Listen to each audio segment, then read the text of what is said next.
안녕하세요. 기상청 해양기상과장 유승엽입니다. 오늘은 해무에 대해서 말씀드리겠습니다. 오늘 말씀드릴 내용은 안개의 정의, 해무의 발생 원인, 우리나라 해무의 특성에 대해서 말씀드리겠습니다. 먼저 안개라는 것은 말 그대로 공기 중에 구름이 끼는 것인데요. 안개의 생성 조건은 공기의 수증기가 충분히 공급돼야 됩니다. 그 다음에 공기가 냉각되면 이 구름이 생기는 것처럼 지면에 포화 상태가 생겨서 안개가 생성이 됩니다. 그래서 안개라는 것은 수적, 즉 물방울로 이루어져 있는데 보통 이런 물방울에 의해서 시정, 그러니까 우리가 눈으로 확인할 수 있는 거리가 한 1km 이하일 때는 안개라고 합니다. 보통 이제 안개의 직경은 5 마이크로에서 40 마이크로 정도 되고요. 종류에 따라서 5가지 정도의 안개로 보통 얘기를 하는데요. 전선안개, 활성안개, 복사안개, 증기안개, 이류안개라고 합니다. 그런데 이런 안개는 지상에도 끼지만 해양에서도 낍니다. 이런 안개가 해양에서 끼면 달리 해무라는 표현을 씁니다. 그래서 이런 해무는 안개와 같지만 발생 원인이 조금 다릅니다. 가장 대표적인 것은 이류안개라는 건데요. 우리나라 주로 봄부터 가을에 생깁니다. 서해와 남해에 주로 발생을 하는데 이런 따뜻한 공기가 찬 수면을 지나가게 되면 공기의 물방울이 포화가 이루어집니다. 아까 말씀드린 대로 안개가 발생할 수 있는 포화 상태가 생기면서 해상에 안개가 생깁니다. 이것을 해무라고 하고요. 특히 온난한 공기가 따뜻한 곳을 지나가는 것을 이류안개라고 합니다. 이렇듯 이제 해수면의 온도와 공기의 온도 차이가 있기 때문에 해수면의 온도와 공기의 온도 차이가 크게 되면 안개가 더 짙게 발생하게 됩니다. 그것을 회기차라고 얘기합니다. 그 다음에 반대로 한랭 건조한 조금 차가운 공기가 따뜻한 곳을 지나가면 증기안개라는 것이 생깁니다. 또 하나는 전선안개인데요.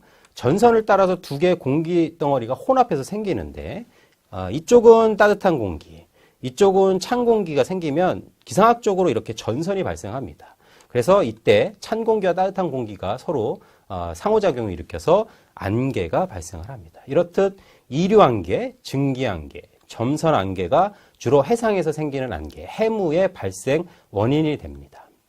그래서 서해 같은 경우는 가장 대표적으로 해양과 대기의 온도차, 회기차라고 말씀을 드렸는데 이런 온도차에 의해서 이류안개가 발생을 하고요.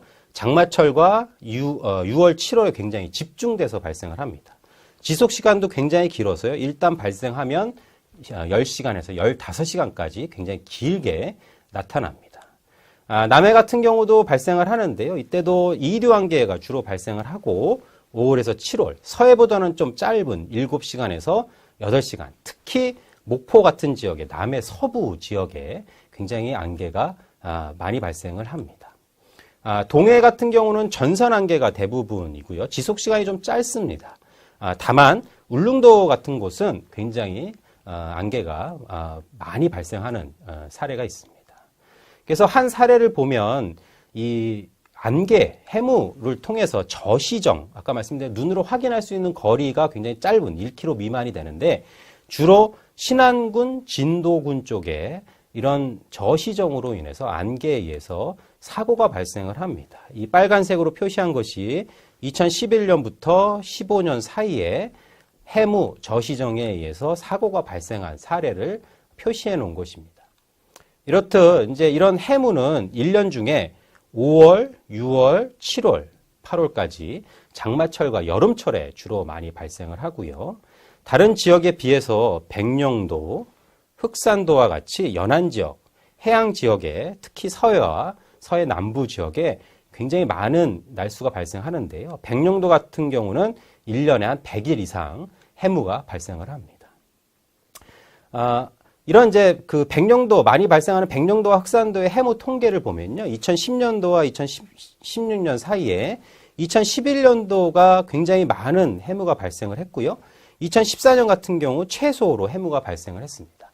앞서 이런 대부분의 이류 안개는 대기의 온도와 해수면의 온도, 회기차가 클 때 많이 발생한다고 말씀을 드렸습니다. 그래서 이런 2011년도에 왜 해무가 많이 발생했는지, 또 2014년도에는 해무가 적게 발생했는지에 대해서 해수면의 온도를 좀 봤습니다. 좀 봤더니 해무가 최대로 발생했던 2011년도 2번인데요. 해수면의 온도 평균이 19도 정도로 굉장히 낮았습니다. 그에 비해서 해무가 굉장히 적게 발생한 2014년도는 23도까지 좀 높게 나타났습니다. 즉, 해수면의 온도가 좀 낮은 2011년도에는 대기의 온도와의 온도차, 회기차가 크기 때문에 해무가 굉장히 많이 발생했고요. 온도가 좀 올랐던 2014년도는 2011년도에 비해서 굉장히 적게 해무가 발생한 것입니다. 그래서 현재는 기상청에서는 해무를 관측하기 위해서 위성을 사용을 합니다. 저희가 천리안 위성이라고 하는데요. 위성에서 관측을 하면 이 빨간색부터 파란색까지 서해 지역에 어디가 해무가 발생하는지 관측을 할 수 있고요. 또한 수치 모델로 이 서해상에 해무가 어디 발생해서 시정이 어디가 나쁜지에 대한 것을 3시간 간격으로 6일까지 해무를 예측해서 정보를 제공하고 있습니다. 해상에서는 선박 운행할 때 특히 이런 해무 정보를 확인을 해서 사고에 유의해야 합니다. 예, 이상 오늘 강의 마치겠습니다.